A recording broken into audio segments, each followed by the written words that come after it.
नमस्कार दोस्तों। आज एक बहुत ही स्पेशल दिन है मेरे लिए because we have colonel Sachin along with us. और ये वो हैं जिनको शौर्य चक्र मिला हुआ है। किससे? वो भी हैं हमारे अब्दुल कलाम जी से। सेना मेडल ले चुके हैं, कॉम्बैट का एक्सपीरियंस है। जहाँ पर ये जो टेररिस्ट आते थे उनको एलिमिनेट करने में जो गर्व इनको महसूस होता था, वही गर्व आज आपके साथ शेयर भी करने वाले हैं। मुद्दा है भारत का। मुद्दा है भारत जो कर रहा है बांग्लादेश के साथ, यानी कि हमारे जो नए नए दुश्मन बने हैं और जो पुराने दुश्मन हैं उनके साथ। पाकिस्तान के साथ क्या हो रहा है, बांग्लादेश के साथ क्या हो रहा है, और किस तरह से हमारे जो अजीत डोभाल जी हैं उन्होंने एक काम करना शुरू कर दिया है कि we have started taking revenge openly. कई बार पाकिस्तान बोलता है कि वे भारत तो षड्यंत्र रच रहा है हमारे साथ। अब हम षड्यंत्र ना रचते थे ना रचते हैं। There are no secrets. षड्यंत्र वो होता है जो छुप कर किया जाता है। हम तो ओपनली बोल रहे हैं भाई कि we are going to eliminate you. और इसीलिए एलिमिनेशन की बात आ रही है तो कर्नल सचिन से बढ़िया कोई और हो नहीं सकता। कर्नल साहब, जय Hind. Thank you so much, Jen sir, inviting me on your show, and you're doing a great job. बहुत मजा थैंक यू आता सो है मच, थैंक यू आपके सर। आपके जो छोटे से शॉर्ट क्रिस्प जो होते हैं ना videos, are the very very good and impactful होते हैं। तो मुझे लगा कि मुझे भी आपके साथ कुछ ना कुछ शेयर करना चाहिए। सर, इट्स अ ऑनर जैसे that you have come. Okay, जैसे आपने कहा था कि हम भी अभी आजकल ओपनली बताते हैं, बोलते हैं, एंड ठोक के आते हैं घुस के। तो वो ज़रूरी था, बहुत ज़रूरी था ये। इतने साल हम थे थोड़ा सा सबमिसिव थे। जैसे जैसे गवर्नमेंट होती है वैसे ही आपकी आर्मी होती है। A sheep, a herd of sheep led by a lion will fight like a lion. तो आज हमारे जो गवर्नमेंट में जो है लीडर्स हैं, जो लायंस हैं, तो they are leading the country. तो the same way the whole motivation and moral of the nation is very high. अगर आपके प्रीवियस गवर्नमेंट में थे, they were sheeps, and whole country was lion. तो whole country became sheep like them, they could not fight. So we are in a very very beautiful state of where we are able to take good decisions going across। घुस के मार के आते हैं जो unknown gunman हैं, जो हमारे हायर अप्स गवर्नमेंट वाले जो भी हैं, जहाँ भी हैं, जिन्होंने भी है, और जो हमारे लिए काम कर रहे हैं, वो तो ठोक के आ रहे हैं। रिसेंटली आपने देखा होगा हमारे नेबरिंग कंट्री पाकिस्तान में कुछ तालिबान के जो थे सपोर्टर्स, जो जैश ए मोहम्मद के सपोर्टर्स थे, लश्कर तोयबा के, तो उनको कहीं ना कुछ प्रसाद दे के आए हैं। अभी वही जो हमारे बगल में, जैसे ओवरऑल आप देखते हैं कि इंडिया का जो बेसिक सिक्योरिटी थ्रेट जो था, एक पाकिस्तान से था, एक चाइना से, एंड एक इंटरनल होता है जिसको बोलते हैं 2.5 जो थ्रेट इंडिया के लिए है। Pakistan, China and internal is 0.5। But अब एक थर्ड फ्रंट खुल गया है, वो है बांग्लादेश के तरफ से। तो अभी 3.5 हो गया इंडिया को। But not to worry, we are very very strong to take not 3.5 but 5.5। जितना भी आना, तो हम अपने आप को इतना सक्षम बनाया है और हम टेक ऑन कर सकते हैं, किसी को भी कर सकते हैं, in terms of external threat as well as internal threat. So what is happening in Myanmar, you are aware कि अराकान आर्मी को जो है बांग्लादेश ने जो हमारे साथ किया और हमारे खिलाफ किया, इसका सीधा सीधा इम्पैक्ट, इसके जो सीधा इन्वॉल्वमेंट है, Pakistan can make out ISI is there in this. And then US का भी हाथ था, जो गवर्नमेंट चेंज किया इनका। तो इम्पैक्ट हमारे पे आया है। होल बांग्लादेश के जो इंस्टेबिलिटी हुआ है, it has impacted north east as well as lot of immigration and migration is going to take place in India, which is happening, and government is taking good stand। Border पे एकदम बिल्कुल seal कर दिया है। अच्छा BSF का patrolling चल रहा है, पर रिसेंटली कुछ क्लैशेस भी हुए हैं। Pakistan wants to keep this live, इसको लाइव करना चाहता है, because what is happening, Kashmir का जो इश्यू था वो अभी कंट्रोल में आ चुका है, and Indian government is full control with his arm forces, and वहाँ का लोकल गवर्नमेंट जो है, they are doing very very Kashmir. But Pakistan was getting strangled economically as well as इनका इशू जो थे, बाकी के जो मिलिट्री इश्यूज थे वो सेटल डाउन हो रहे थे, तो they had to open a new front.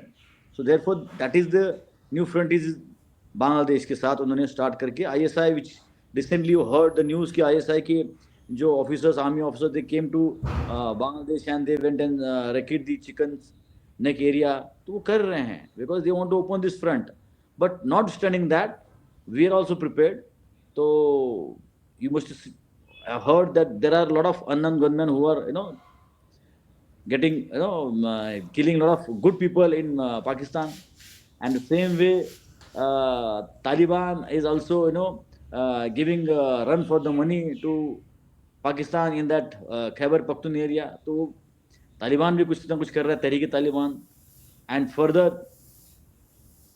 something is happening in Balochistan. Baloch movement is going on, Sindhu Desh movement is going on.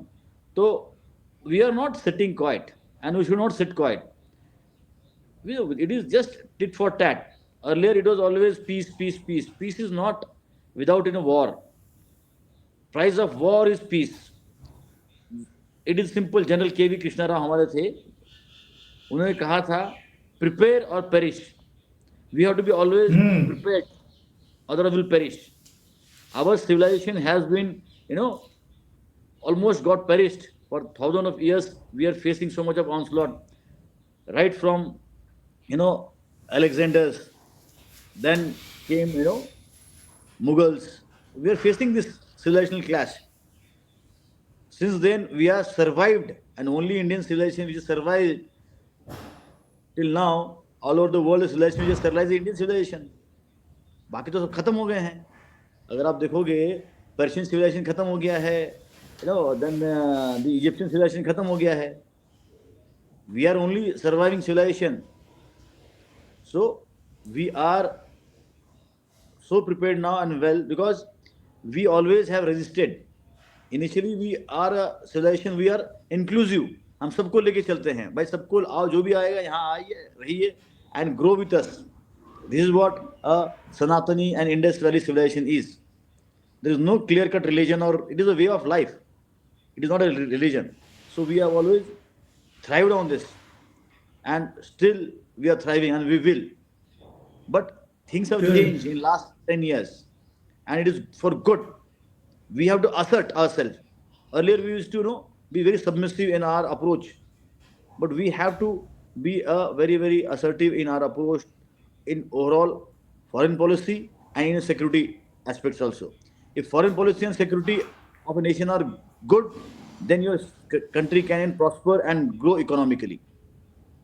So everything is related. Sir जैसे आपने बोला अभी कि फॉरेन पॉलिसी तो हमारी ऑलरेडी स्ट्रांग है. जो हम पहले बहुत ही डर के काम करते थे कि पाकिस्तान पता नहीं क्या कर देगा, एटम बम फेंक देगा, तो हमने उसका डर को निकाल दिया है, and we have expose Pakistan completely. But जैसे आपने बोला कि थर्ड फ्रंट शुरू हो गया है बांग्लादेश का, वहाँ पर रेडिकलाइज जो एलिमेंट्स हैं वो आगे आते जा रहे हैं. डोंट यू फील कि जैसे अराकान आर्मी ने अभी बोल्ड स्टेप्स लेने शुरू कर दिए बांग्लादेशी गवर्नमेंट के खिलाफ, इनके जो वेसल्स हैं उनको कैप्चर कर लिया, नेशनल्स को मारते जा रहे हैं, एरिया को 170 किलोमीटर का तो एरिया वो कैप्चर कर चुके हैं, and they are moving ahead, and the Bangladeshi army is surrendering because ISI वहाँ पर अब आकर उनको ट्रेनिंग दे रही है. और ट्रेनिंग तो वही है कि सरेंडर कैसे करते हैं, क्योंकि पाकिस्तान आर्मी तो सरेंडर करने के लिए माहिर है.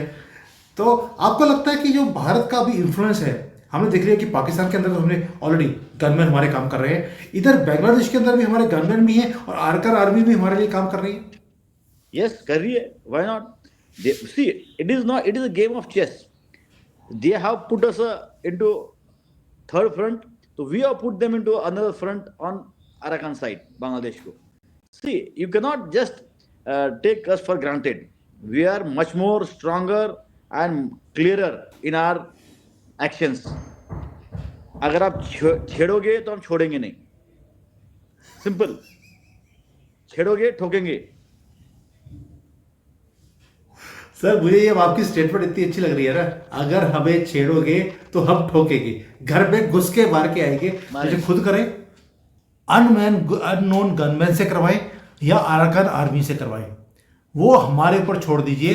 अब हम डायरेक्टली पंगा लेते हैं, दूसरे ने हमारी सॉवरेनिटी को टच करने की कोशिश करी चैलेंज तो किया। हमने भी यस, उनकी जो हमने भी उनकी सॉवरेनिटी को चैलेंज किया है। सर ये यस। नया भारत, आपने भी कॉम्बैक्ट में काम किया है पहले कांग्रेस के टाइम पर, how do you see the difference now of ये नया भारत एंड कांग्रेस भारत? बहुत ज्यादा डिफरेंस है सर। अर्लियर अगर कांग्रेस के समय, I am not for any government, I am for the country, ठीक है, but at the end of the day sir, political जो डिसीजंस हैं वो हमारे पे इफेक्ट होती हैं। If I have a stronger government today, I say it is a stronger government with clear vision for India and better equipment for armed forces, better support for armed forces. That's what I'm saying. अगर हमारी security strong रहेगी तो हमारा country prosper कर सकता है, and economically we can prosper. So this government has given a lot of freedom to us, especially on the border areas. पहले कोई छोटा सा एक्शन करते थे हम बॉर्डर पे तो हर चीज को हमको पीछे मुड़ के देखना पड़ता था, सर कि क्या करें आगे. भैया आपने किसी सिक्योरिटी को, एक पहलवान को तैयार किया है, खिला पिला के तैयार किया है, और आप उसके हाथ बांध रहे हो और बोल रहे हो कि ठीक है हम बताएंगे तब एक्शन किया. 2008 में 2008 में जब हमारे मुंबई में अटैक हुआ था, तब गवर्नमेंट ने डिसीजन लिया ही नहीं. हमारी इंडियन आर्म फोर्सेस के पूरा commandos and everybody was ready on the border to take action, but decision never came during Manmohan Singh government. कभी नहीं आया. उसमें आपको ये देखना चाहिए, मनमोहन सिंह सर के गवर्नमेंट में सोनिया गांधी जी थी, उनके साथ एक व्यक्ति थे, एमपी थे, अहमद पटेल. वो कौन थे भैया? इंडिया में आईएसआई इतना घुस चुका है, केरला तक इतना आईएसआई है कि हमारे मंत्रिमंडल में भी आईएसआई के लोग हैं. तो वो वही थे जो डिसीजन के लिए मना कर रहे थे अटैक करने के लिए. इंडियन आर्मी वो रेडी थी. तो वैसे अभी जब हमारे यहाँ उरी हुआ और उसके बाद 2 इंसिडेंट्स हुआ, इमीडिएटली हमने अटैक किया. We have a same arm forces are there, same, but on the top the political leadership has changed. That is what political leadership needs to give that decision. If they are strong, Indian army strong है ही है, इस पहलवान को आप use करो. So now they are making use of, हमको आपने train किया है और हमको आप यूज नहीं करोगे तो जैसे तलवार को हमने बना दिया, मैन में रख दिया तो कैसे होगा? तो इसको यूज करना है. तो now they are making good use of us and we need to assert. We are far far superior. Indian armed forces are far far superior in terms of our training, our morale, and ethically we are upright armed forces. I'll say one of the best in terms of equipment wise. We may be third, fourth largest army, but in terms of moral values, in terms of ethics, in terms of morale, in terms of jigra, we are the best. So this government is helping us. This government is making use of the armed forces, and that should be done. वो करना चाहिए.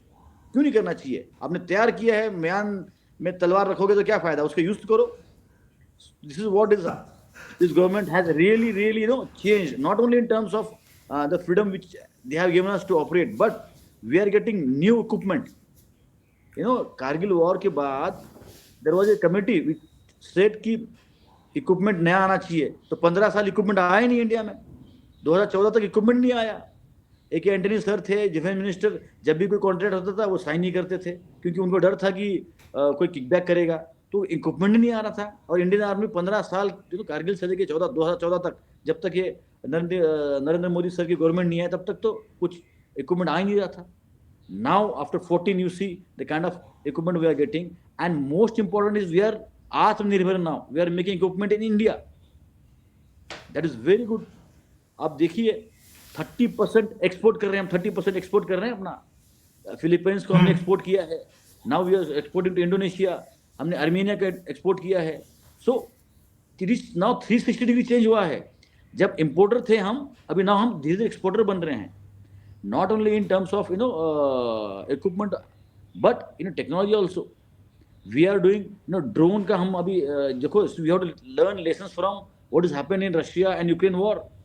Drone, Armenia and Azerbaijan drone का. तो we are now getting into drones because war is always going to change and technology is the change driver. So anybody who adopts the technology will be a better winner in the battle. So we are also have to change what lessons we have taken from the Ukrainian war. Drone warfare is now new thing. We are now able to do a work on drone, counter drone. Swarm drones will come up. We also have counter swarms. We are doing a lot of things which are going on, in India as well. And when I just want to draw a parallel, technology को समझने के लिए Chhatrapati Shivaji Maharaj was very very very brave leader and very very innovative leader. जब अफजल खान को मारा था, उनको जब मिलने गए थे तो सब हैरान थे कि 1-to-1 मीटिंग होनी है दोनों की. एक 6.5 फीट का एनिमी था अफजल खान, और उनके साथ छत्रपति शिवाजी महाराज 5 फीट 7-8 इंचेस, दोनों का मीटिंग था 1-to-1. तो इनकी मीटिंग से पहले छत्रपति शिवाजी महाराज ने क्या दिमाग लगाया था, कैसे उनको अपने आप ड्रॉ किया था अपने जगह, एंड वहां कैसे मारा था. तो उनको मिलने के समय दोनों को बताया गया था कि they will not get their weapons जब टेंट में मिलेंगे. तो छत्रपति शिवाजी महाराज जब मिलने गए अफजल खान से, तो वो विदाउट वेपन गए थे, पर उन्होंने अपने अंदर वाग्नखी नया उन्होंने इनोट किया था. जैसे अंगूठी आगे बाहर से लगता है अंगूठी है, पर अंदर से उसमें नकत है. That is all iron nails were there inside. तो वो गए अफजल खान से मिले. अफजल खान ने बोला आओ शिवा, उनसे मिलने के लिए, और उन्हें खंजर निकाला और छत्रपति शिवाजी महाराज की पीठ में मारा. ही गॉट अलर्टेड एंड अपने वाघ निकाल से पेट की आंतरी निकाल दिए. तो this is what the technological innovation, the leader, he was very great visionary, not in terms of battlefield tactics, but he had bent of mind for innovation and technology. तो उन्होंने नया इनोवेशन किया था. तो same the country which uses new technology and innovations for its military, it will have a upper edge. At the end of the time, at the end of the any battle, it is the man behind the machine which will matter. तो ये सब चीज़ें जो हमारी चल रही हैं, and really we are so thankful that we are having this government. I think we should continue with this government till 2047. Sir, मुझे लगता है कि आपकी बात सुनने के बाद आज मोहम्मद यूनुस को तो लूज मोशन लगने वाले हैं, क्योंकि उसकी कंट्री उसके सामने 100%. टूट रही है और उसके हाथ से निकल रही है. वो देखिए, वो तो होना ही है. मैं तो बोल रहा हूँ कि that is going to happen. आप देखिए इंटरनल, अभी उसकी आर्मी उसको सपोर्ट नहीं कर रही है. Now army also realized taking पंगा with India is going to be very very costly for them. It may break up. Arakan army वहाँ आ गई है. दूसरा जो है म्यांमार में, जो म्यांमार एरिया है उसमें चीन मूवमेंट चल रहा है. मिजोरम में चीन लोगों का, they want to get merge with India. See in that area, just cover in that area, lot of influx is going on, lot of volatile situation है वहाँ. अमेरिका का इंटरेस्ट था वहाँ सेंट मार्टिन आइलैंड को, उनको चाहिए था, इसलिए उन्होंने जो उनकी जो प्राइम मिनिस्टर थी, उन्होंने मना किया था बांग्लादेश के, इसलिए उसको निकाल दिया. ISI वहाँ आ गई है, फिल कर दिया. शेख हसीना. चाइना भी वहाँ आ रहा है, चाइना भी घुस रहा है, अब रशिया भी अभी घुस रहा है वहाँ. बिकॉज वो पोर्ट अभी ट्रम्प की सरकार थी, तो वो अभी बोल रही कि वहाँ they are not going to give aid to them in that area. So वो बहुत इन्फ्लक्स चल रहा है वहाँ, बहुत ज़्यादा वोलाटाइल सिचुएशन है. म्यांमार के जो कुछ होचुन के जो लोग हैं, they want to join with Mizo, because they are Mizo ethnic के साथ अराकान आर्मी. तो म्यांमार में भी इशू चल रहा है, because China wanted that area for the deep port के लिए. जैसे China wants, China does not have access to the blue waters sea. They wanted a route from the Balochistan से ग्वादर पोर्ट से लेके थ्रू सीपेक के through, they wanted a route to China, and same way they wanted from Myanmar a route from this port to their country. तो वहाँ भी उनका interest था.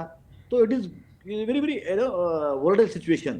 India has to wait and watch, and we are very positive, and our efforts in that area are very very positive and good, because हम ethically सही रहते हैं.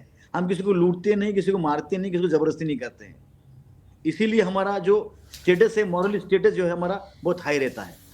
And that is what is required in today's world. We are going to be vishwa guru, not in just terms of equipment and economy. Vishwa guru has to be ethically, morally, and last dimension is spiritually the best for welfare of the world, welfare of humanity, जो हम always कहते रहते हैं.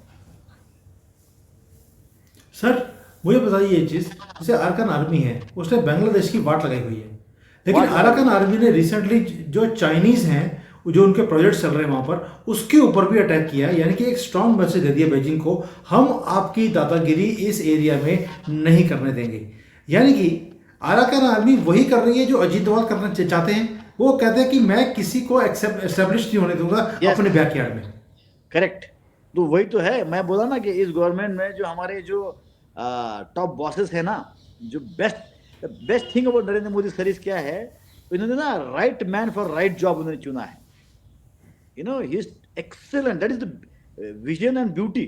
वही तो छत्रपति शिवाजी महाराज भी करते थे, he used to take right man for right job. अब देखिए उनके डिफेंस मिनिस्टर देखिए, उनके फॉरेन मिनिस्टर देखिए, उनके क्या बोलते हैं अपना जो इकोनॉमी वाली जो मिनिस्ट्री है, जो फाइनेंस मिनिस्टर देखिए, you look at each minister, they are all spotless and clean, that is number one, and they are very very competent. Same way now in terms of your security, he is chosen NSA Ajit Doval sir, और उनके under भी हमारे arm forces के लोग हैं who are working as a deputy NSA. So the manpower selection is good and Doval sir is hats off, जो कर रहे हैं बहुत ही मजा आ रहा है। you know, ऐसा लग रहा है कि ऐसा लग रहा है कि बैठ के भी, हम आज रिटायर हूं मैं, फिर भी बैठ के लगता कि यार जाके ठोके आना है। जो मैं कश्मीर में करता था टेररिस्ट को, उस समय अगर हमको ऐसी गवर्नमेंट मिलती था तब हम और कुछ कर सकते थे। बट एनीवे, अपना अपना टाइम है, but now also we are in a best of position, and Ajit Doval sir तो मतलब 2050 तक सर ही रहने चाहिए। सर आज जो बात करके मजा आया है, जैसे आपने आज बातों बातों में पाकिस्तान की, बांग्लादेश को, दोनों को ठोक के रख दिया, उधर चाइना को ठोक दिया है, और ये जो बातें सुनते हैं हम लोग, वो भी आर्म फोर्सेस की तरफ से, जो जज्बा आपकी तरफ दिखता है भाई, इट वाज इलेक्ट्रीफाइंग। मैं खुद I enjoyed every moment today with you. और जो सुन रहे हैं आप, देखिए कर्नल साहब ने कितना क्लियरली हमें समझाया कि पहले में अब में क्या फ़र्क है, जज्बे में, फ्रीडम में, और इवन इक्विपमेंट के अंदर। और भारत अभी फ्रंट फुट पे खेलता है, बैक फुट पर नहीं खेलता। जिसने भी हमारे खिलाफ षड्यंत्र रचने की कोशिश करी, हमने 10 कदम आगे चलकर उनके ही पेट में लात मार दिया, पाकिस्तान के भी, बांग्लादेश के भी, और चाइना के भी। और यही चीज़ें, जैसे इन्होंने बोला सर ने, कि भारत की जो हमारी आर्म फोर्सेस हैं, इसका जज्बा इतना ज़्यादा स्ट्रांग है कि कोई इसको मुकाबला कर नहीं सकता। पाकिस्तान की आर्मी अपने आप को बोलती है हम नंबर 1 है, नंबर 1 है, पैंट उतारकर हमारी आर्मी के सामने सलूट मारने के लिए, उसमें नंबर 1 है, भाग जाती है हमेशा ही। जैसे वो टीटीपी आती है, बेशक वो लश्कर के लोग आएंगे या भारत की आर्मी आती है, उनको देखते ही भाग जाते हैं। आजकल वो ट्रेनिंग दे रहे हैं बांग्लादेश को कि भाई कैसे सरेंडर किया जाता है भारत की जब आर्मी है। अभी तो अराकान आर्मी के सामने सरेंडर कर रहे हैं, भारत की आर्मी आएगी तो मुझे लगता है इन्होंने खुद ही अपनी कबर में चले जाना है। Sir thank you so much, जैसे आपने एक्सप्लेन किया है, मजा आ गया आपके साथ बात करके, and hopefully will continue this conversation. Ajit Doval sir please. चाहता हूँ, अजीत डोभाल सर ने एक बार एक लेक्चर में कहा था, how Chhatrapati Shivaji Maharaj was prepared before going for Afzal Khan.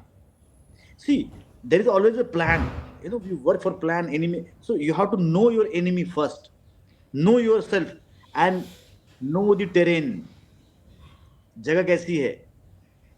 इन तीनों में अगर आपको पता है तो victory is yours, and with that you have to plan contingency, not one, contingencies. तो डोभाल सर के under he must have plan hundreds of contingencies. So we are in safe hands, sir. Thank you so much. It was great talking to you. And we'll catch up next time with something new. Sure. Thank you so much. Jai Hind.